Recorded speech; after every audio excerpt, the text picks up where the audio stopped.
দর্শক, সাজ্জাদ কাদিরের প্রীতি এবং শুভেচ্ছা নিন।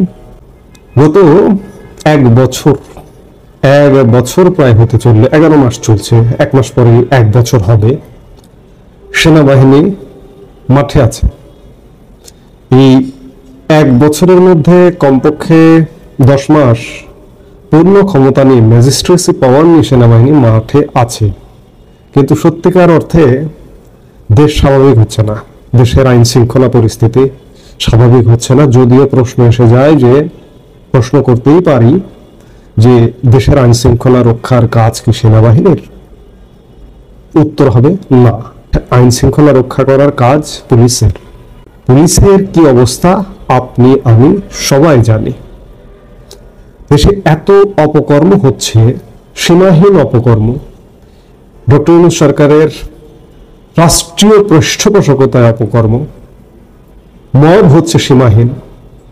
আজকে এই কথাগুলো বলতে এসেছি এজন্যই যে গতকালকেও দেশের আইন শৃঙ্খলা রক্ষা এবং সেনাবাহিনীর চলমান আভিযানিক কার্যক্রম সম্পর্কে সম্যক ধারণা দিতে একটা প্রেস ব্রিফিং করেছে। সেনাবাহিনী মাঝে মাঝে এই কাজটি করে, এই কাজটি করে তারা কি কাজ করেছে, কি কাজ করছে, আগামীতে কি কাজ করবে তার একটি ধারণা দেবার জন্য প্রেস ব্রিফিং করে।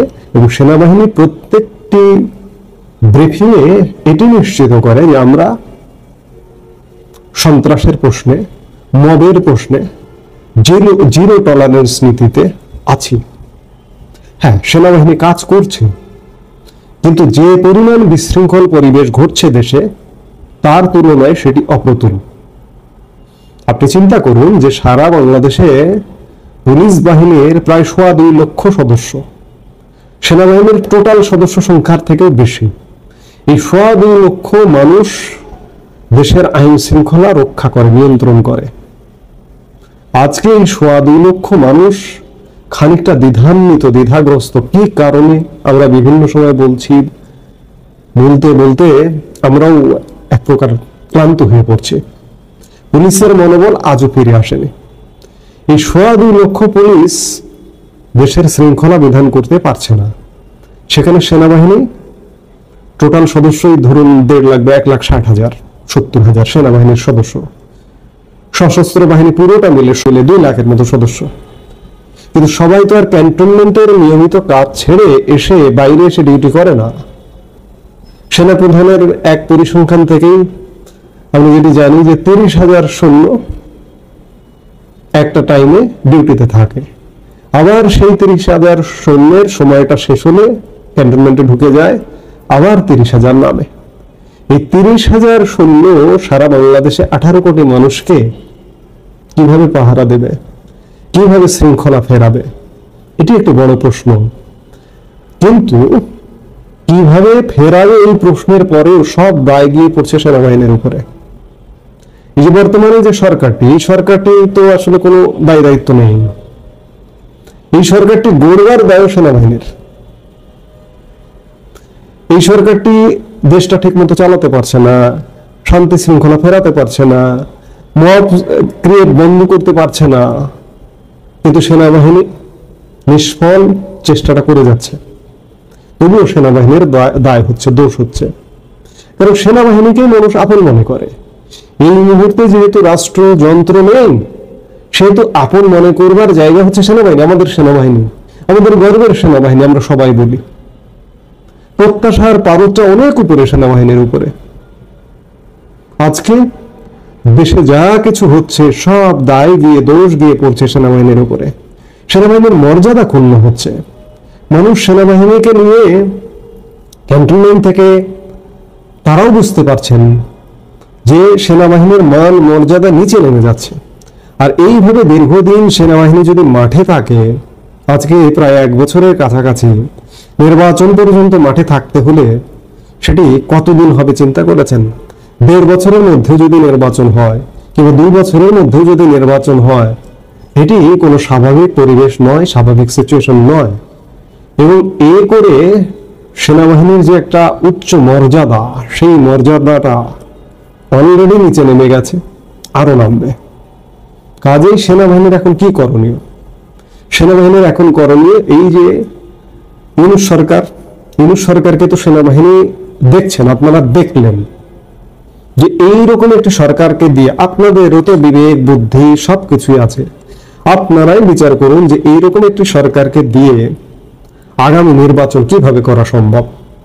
গতকালকের ব্রিফিংয়ে এটিও বলা হয়েছে যে নির্বাচনী দায়িত্ব পালনের জন্য সেনাবাহিনী প্রস্তুত, নির্বাচন কমিশন থেকে সেরকম নির্দেশনা আসলে যে কোনো সময় সেনাবাহিনী সেটি করতে পারবে। অর্থাৎ এই বক্তব্য থেকে এটি স্পষ্ট যে নির্বাচন না করা পর্যন্ত সেনাবাহিনী উঠে যাবে না, সেনাবাহিনী থাকছে।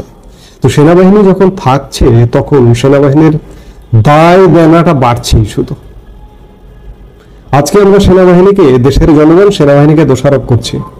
আমি সেই জনগণকে একটু বলবো, আমি সেনাবাহিনীর পক্ষে আস্থা রাখতে চাই, এখনো রাখছি, আগামীতে রাখবো, ভবিষ্যতেও রাখবো। কারণ এই মুহূর্তে অন্য কারো দ্বারা একটা দেশে টার্নিং পয়েন্ট আনা অসম্ভব। সেই জায়গা থেকে সেনাবাহিনীতে আস্থা রাখতে চাই, রাখবো, শেষ পর্যন্ত রাখবো। যেটি বলছিলাম যে নির্বাচন পর্যন্ত সেনাবাহিনী থাকবে। তো নির্বাচন পর্যন্ত থাকলে এই দায় দানা থেকে সেনাবাহিনীর রক্ষা নাই। আর যেটি বলছিলাম যে আজকে সেনাবাহিনী ব্যারাকে ফিরে যাক, আপনি যতটুকু সুরক্ষিত আছেন ততটুকু সুরক্ষিত থাকতে পারবেন না। যতটুকু ধরুন মব এখন যেটি হচ্ছে তার থেকে 1000 গুণ বেড়ে যাবে। একদম দেশে রাষ্ট্র কাঠামো বলতে কিছু থাকবে না, শৃঙ্খলা বলতে কিছুই থাকবে না। গত 5 থেকে 8 অগস্ট 2024-এর 5 থেকে 8 অগস্ট যে পরিস্থিতিটা হয়েছিল, একদম সেই পরিস্থিতি নিয়মিত চিত্র হয়ে যাবে। কাজেই সেনাবাহিনী মাঠে আছে, মাঠে থাকুক, সেনাবাহিনী একটা নির্বাচন দিক। তবে সেনাবাহিনী অবাধ এবং সুষ্ঠু নির্বাচনের কথা গতকালকের ব্রিফিংয়েও বলেছে, কিন্তু অবাধ এবং সুষ্ঠু নির্বাচন কি আসলে হবে? জনমতের প্রতিফলন কি হবে? সেনা প্রধানকে, সেনাবাহিনীর ঊর্ধ্বতন কর্মকর্তাদের ভাবতে বলবো যে সকল জনগণের অংশগ্রহণে ইমিডিয়েট পাস্ট যে সরকারটি চলে গেছে, সেই সরকারটি আপাত মস্তক খারাপ, আর এখন যে রাজনৈতিক দলগুলো আছে তারা পুরোপুরি ভালো, এই বিচারটাও করাটা যে কোনো নাগরিকের জন্য অনুচিত। বিগত সরকারে অনেক ভালো মানুষ আছে, সেই রাজনৈতিক দলটাতে অনেক ভালো মানুষ আছে, দলটারও কোনো দোষ নেই। সেনাবাহিনী যদি অবাধ, নিরপেক্ষ এবং সুষ্ঠু নির্বাচন করতে চায়, এই যে গত 1 বছরে সেনাবাহিনীর উপরে যে দায় দোষগুলো পড়েছে, এই দোষ এবং দায় থেকে বেরোনোর একমাত্র উপায় একটা অবাধ এবং সুষ্ঠু এবং নিরপেক্ষ নির্বাচন দেয়া, এবং সেনাবাহিনীর তত্ত্বাবধানেই সেটি হতে পারে। এবং এই যে যারা মত সৃষ্টি করছে, কাউকে ডান চোখে দেখবেন, কাউকে বাম চোখে দেখবেন না, সবাইকে সমান চোখে দেখতে হবে। সেটা এনসিপি হোক, সেটা বিএনপি হোক, সেটা জামাত হোক, কিংবা সেটা সরকারের ভেতরে বসে থাকা কেউ হোক, সবাইকে সমান দৃষ্টিতে দেখে আগামী নির্বাচনে এগিয়ে আসতে হবে। এবং এমনকি বিগত আওয়ামী লীগ যে দলটি, সেই দলটিকেও নির্বাচনে আসবার ব্যবস্থা করতেই হবে, এছাড়া কোনো উপায় নেই। যে আমি বলবো যে সেনাবাহিনীর তত্ত্বাবধানে একটা, আপনাদের যে ফেসবুক পেজ আছে কিংবা যে কোনো উপায়ে, অফলাইন না হোক অনলাইনে একটা জরিপ চালিয়ে দেখুন যে এই যে বিগত যে দলটি চলে গেছে, সেনাবাহিনীর জরিপটা একদম নিরপেক্ষ জরিপ হবে। যে দলটি চলে গেছে ওই দলটির প্রতি জনসমর্থন কি রকম আছে, কত পার্সেন্ট মানুষ এখনো ওই দলের ভোটার। ধরুন 30%, 40%, 50%, 50% বাদ দিলাম, 30% মানুষও যদি থাকে, তাহলে এই মানুষগুলোকে কি বাদ দিয়ে একটা ভোট হবে? এবং সেনাবাহিনী এই ভোট আয়োজনে অংশ নেবে এবং এই ভোটে আয়োজনে অংশ নিয়ে অবাধ এবং নিরপেক্ষ একটি নির্বাচন করবে? সেটি তো সেনাবাহিনীরও অবিচার হবে।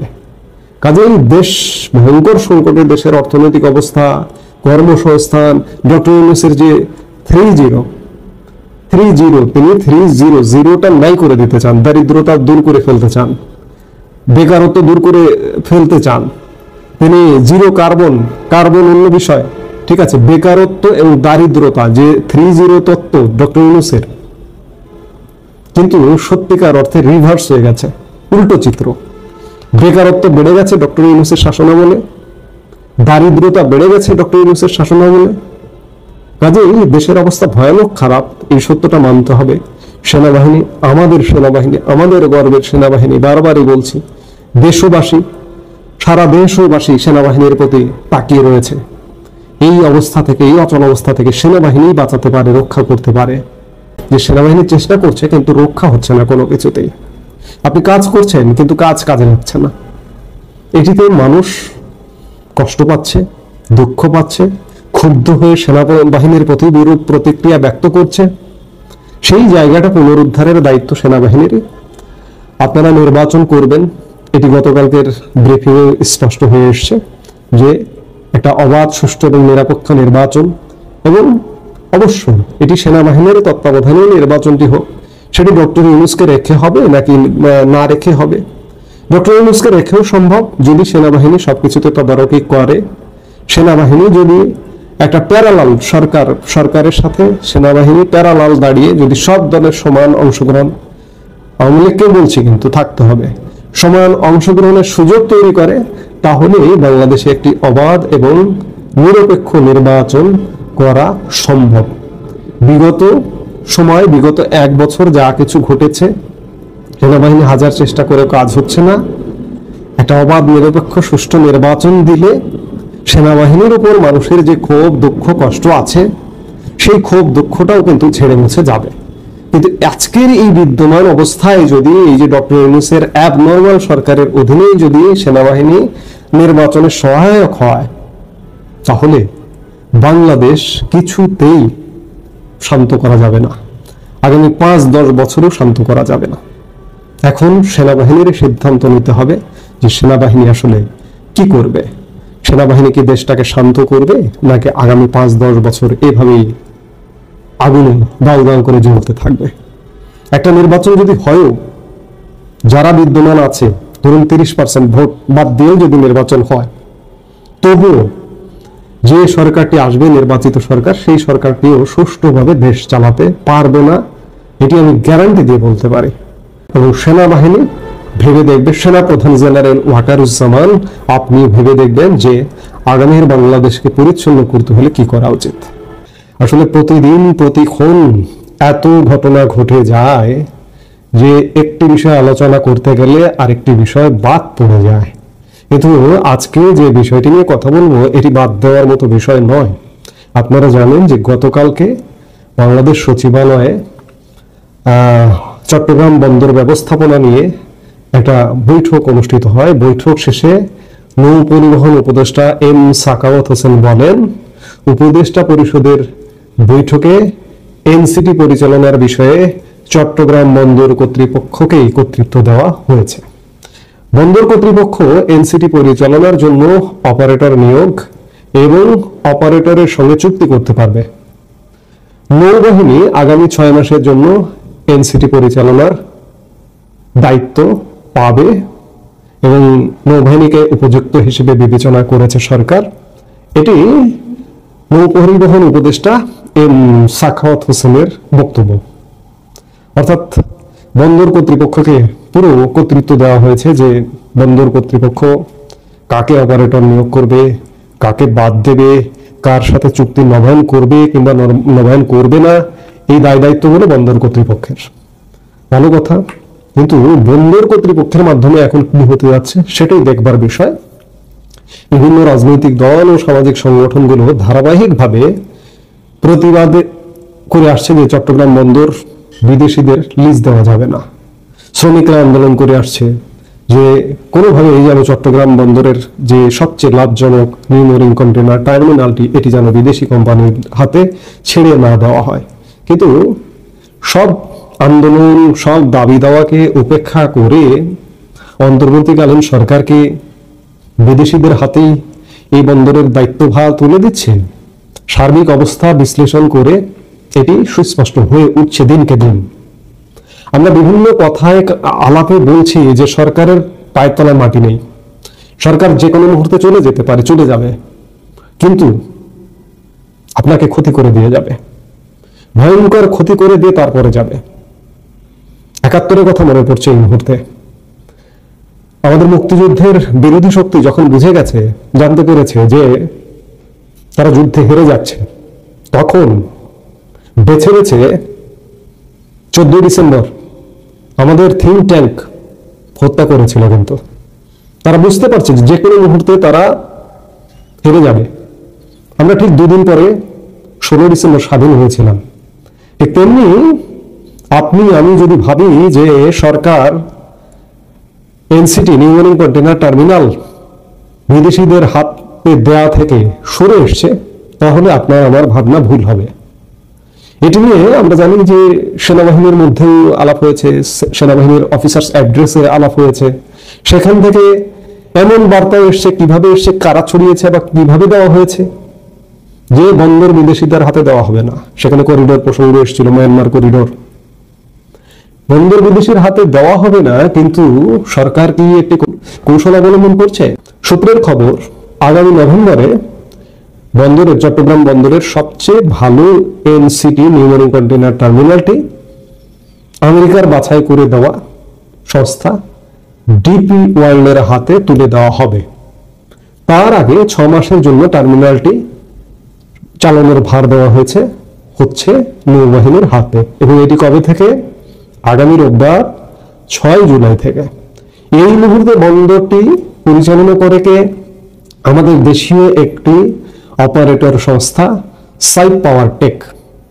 সাইপ পাওয়ার টেক অপারেট করে এটি লাভজনক, অত্যন্ত লাভজনক, প্রশংসনীয়। এবং কখনো কখনো আমাদের কন্টেনার হ্যান্ডেলের যে টার্গেট, সেই টার্গেট থেকেও বেশি কন্টেনার হ্যান্ডেল করে। সেই সাইপ পাওয়ার টেকের সাথে চুক্তির একটা মেয়াদ আছে, সেই মেয়াদটা শেষ হতে যাচ্ছে 6 জুলাই।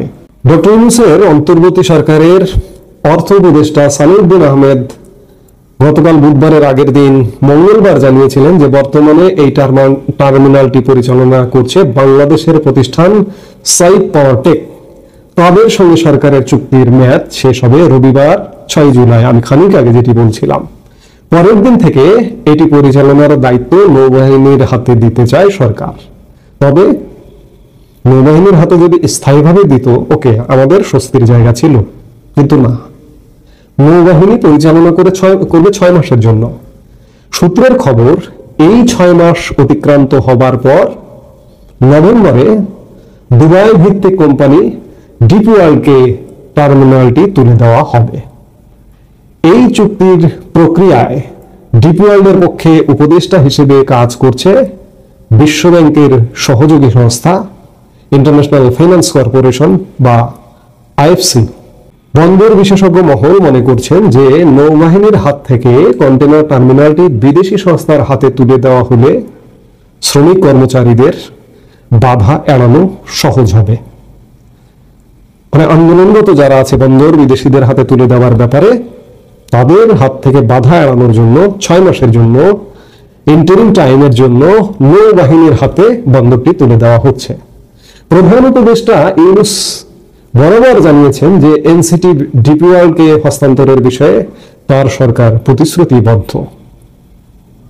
ইউনূস সরকার দায়িত্ব গ্রহণের অনেকগুলো শর্ত, অনেকগুলো দায়িত্বের মধ্যে কি, অনেকগুলো প্রতিশ্রুতির মধ্যে কি এই বন্দরটি বিদেশিদের হাতে তুলে দেওয়ার একটা প্রতিশ্রুতি ছিল?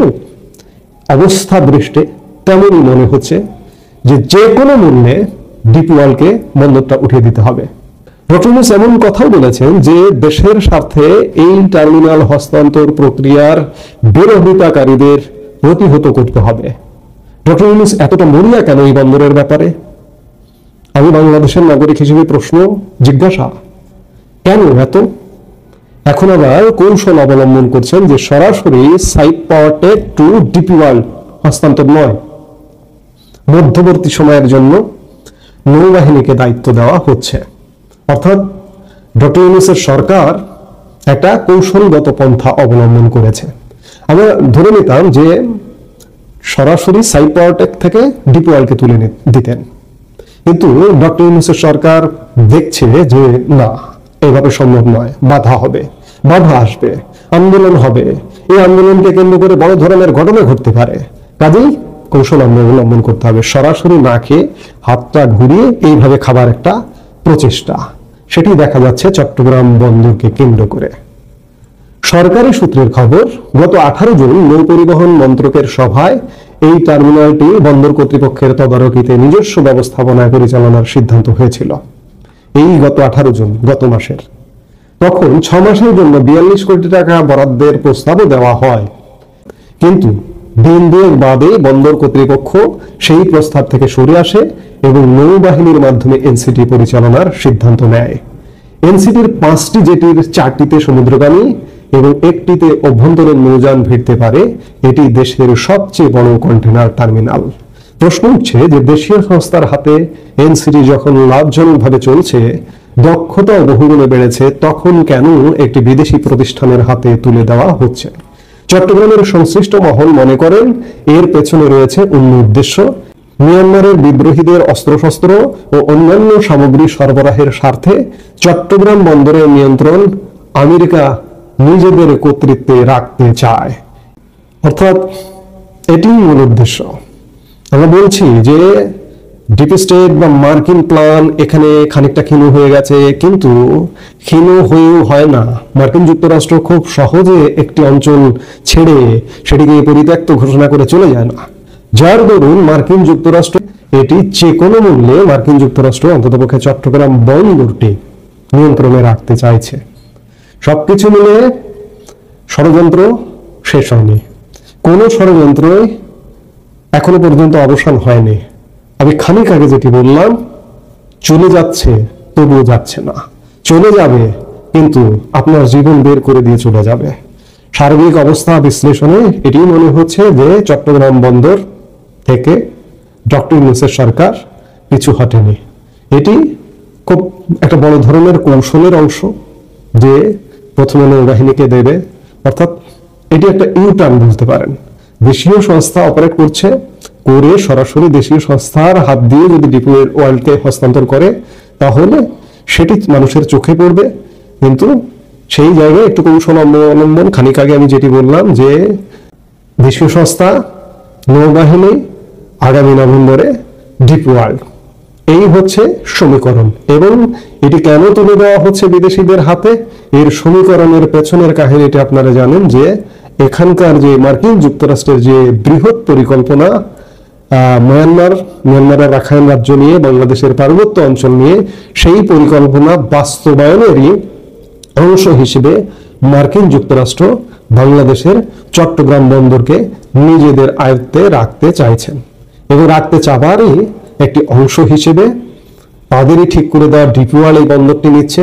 এই ডিপো ওয়ার্ল্ড তাদের বন্দর, চট্টগ্রাম বন্দরটি নেওয়া মানে তাদেরই থাকা। এবং দেখুন কিভাবে কৌশল অবলম্বন করে বন্দরটিকে হস্তান্তরের চেষ্টা করা হচ্ছে। বাংলাদেশ থেকে খুব জোরালো যদি প্রতিবাদ না ওঠে তাহলে নিশ্চিত থাকুন যে বন্দর বিদেশিদের হাতে চলে যাচ্ছে।